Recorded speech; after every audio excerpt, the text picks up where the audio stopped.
How's everybody doing today? So, I did a video the other day that talked about direct response acquisition marketing, right? I did some stuff on my whiteboard here.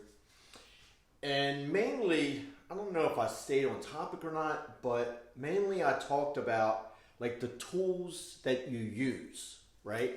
To really put a marketing strategy together. So you're just not one dimensional, right? So like if all I did was like Facebook ads, that's one dimensional, that's one part of the strategy. But then you have text messaging, email, messenger bots. You have a whole slew of tools that a strategist uses strategically to bring people into your sales funnel, which in my case would be a restaurant sales funnel. And then you use other tools to, if people do not follow through, you use other tools to get them to come back. And then you use those same tools in different ways to get people to come back more often. Okay? So something I often say to people is, if you could take your current customer base and bring them in one more time per month, or two more times, or three more times, what would that mean for your business, right? Would that triple, quadruple your business, right? So a couple little stats, and I think I talked about these the other day, I'm not sure. But when somebody comes to your restaurant, even if they have a great experience, meaning they love the food, they love the service, and they like the price, they're satisfied, there's only a 40% chance that they'll come back on their own. So, like, do you really want to leave it up to chance that they come back, or do you want to control that? So, but anyway, I'm getting off topic. I got some questions to elaborate on what compound marketing is, or compounding your promotions, because that's what I talked about. So I'm going to do something on my whiteboard again, and I'm going to erase some of the stuff that I have, but I'm going to keep like this part, right? Because these are the tools. So I'm going to get rid of this. And so something I talk about is normally people spend money to drive sales in their business or restaurant, right? And I'm a proponent of spending that money to drive people into a database, gather the data, and then communicate with them, market to them to push them into your restaurant. So that once you have them in your database, you're able to communicate to them at a much a lower cost, right? The cost at that point is just like the cost of text messaging and stuff like that. That's less than a penny. All right, so I'm going to use extremely conservative numbers here. So just imagine you're bringing 500 people per month into your database, okay? So it's 500 people per month. Let's see if I can figure this out. So month one, you have 500 people into your database, right? And just say a conservative number for bringing people in from your database to your restaurant, a very conservative number is 10%. So that's 50 people, right? Now, that's the first month. Now, the second month, you bring an additional 500 people in. Now you have 1,000 people, right? And you bring 10% of those people in. That is 100 people. The third month, you bring an additional 500 people. So now you have 1,500. Okay? Now, and you bring in 10%, very conservative number. That's 150. Month four, we're going to stop at month four. So month four, another 500. That's 2,000 people. That's 200 people conservatively bringing 10% in. Now, Actually, let me redo this because I'm not explaining the compounding part. So we're still bringing 10% of the 500. So it's 50, 50, and 50. Now, because the database is growing and you're marketing to the original people and the new people, so you are getting those 50 plus you're compounding, you're bringing these people in again.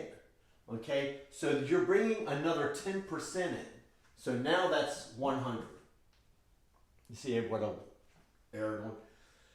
Again, you're compounding. So the original offer is here. So that is like, say, a BOGO. Buy one, get one free, entree, pizza, or whatever the deal is, right? The second offer, just say that is get a free app, right? So you're going to have this promotion going the entire time. Once they come in for this promotion, well, then they get a different offer. And that's where the second promotion comes in.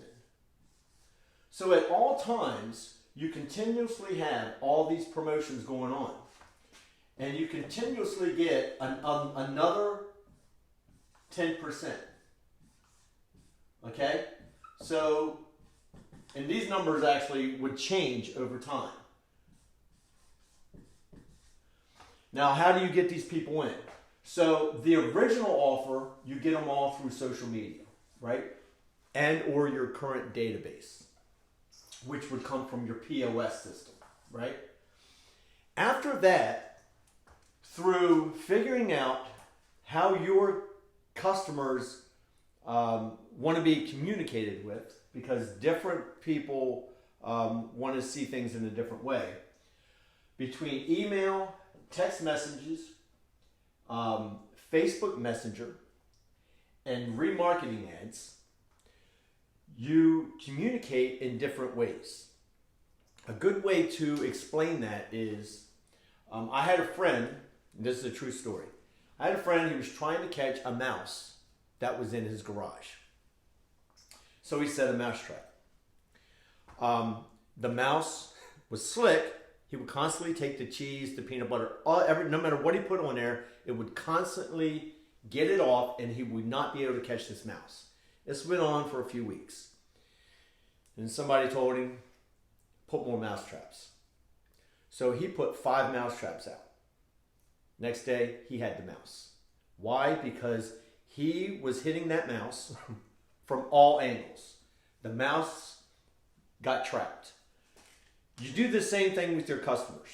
You send them messages through different areas. You send it through most social media, email, text messages, Facebook Messenger, Messenger bots, retargeting ads, and voicemail drops. You're hitting your customers 1, 2, 3, 4, 5, 6, 7 different ways. So they don't forget about you. Remember, in today's society, you have to get your customers' attention and you have to keep the attention. So you see some big brands, the way they're getting attention, they're coming out with like Kentucky Fried Chicken's coming out with like some chicken crocs. I don't know. McDonald's is coming out, I think, with some McDonald's tennis shoes. This creates a buzz, so it's getting people's attention. And like these are big brands. They always have people's attention anyway, but they still understand you got to keep going up, up, up, up. Popeyes. They just, last summer they did the chicken sandwich thing. The chicken sandwich has been around forever, but they created a buzz about it and made it new. So how do you stay in front of your customers? You get their attention with a special offer, and then you keep their attention by following up, and you keep sending them messages. You repeat the messages over and over again. Hopefully this made sense. I did get off track a little bit on that. These numbers are actually, there's a percentage that they would grow a different way, but that rounds it to even numbers. So you got 150 customers and 200 customers, but you started off with 50. But because you're constantly bringing people in to your database, your funnel, and you're constantly communicating with your existing database, you're getting your new people and your existing people to come in at intervals. So your business grows month after month after month. Okay, it doesn't stay stagnant. You're not marketing to the same people with the same offer all the time. You put a system together to communicate different offers at different times, depending on when they came in. So in 1 week, like on week 4 or month 4, whatever this is, the 4th step to the system, you're going to be getting people on all 4 offers. Okay? The first month, you're getting people on the main offer. The second, you're getting on 2 different offers, 3 different offers, 4 different offers. And throughout this time, if you're running the loyalty program, that's a whole nother way to get people in, because now you have people that's been in 4 times, maybe even more, 10 times. They're going to be able to claim a reward for coming in as a loyal customer. You also, when you implement the birthday program, now you're targeting, you're marketing to your customers based on their birthday. And when people celebrate birthdays in restaurants, they usually bring a crowd, or at least a few people, at least a date. And then they spend extra money. So there's all kinds of ways to communicate with your customers, and there's all kinds of ways to offer them a reason to come in. So they don't go to somebody else's restaurant, they go to yours. That's it. This is Saturday. I'm actually heading to Hammond to do some stuff for North Shore Eats. And hopefully this was helpful. If it didn't make any sense, don't be shy. Put it in the comments. Let me know it didn't make sense. If it did make sense, let me know that too.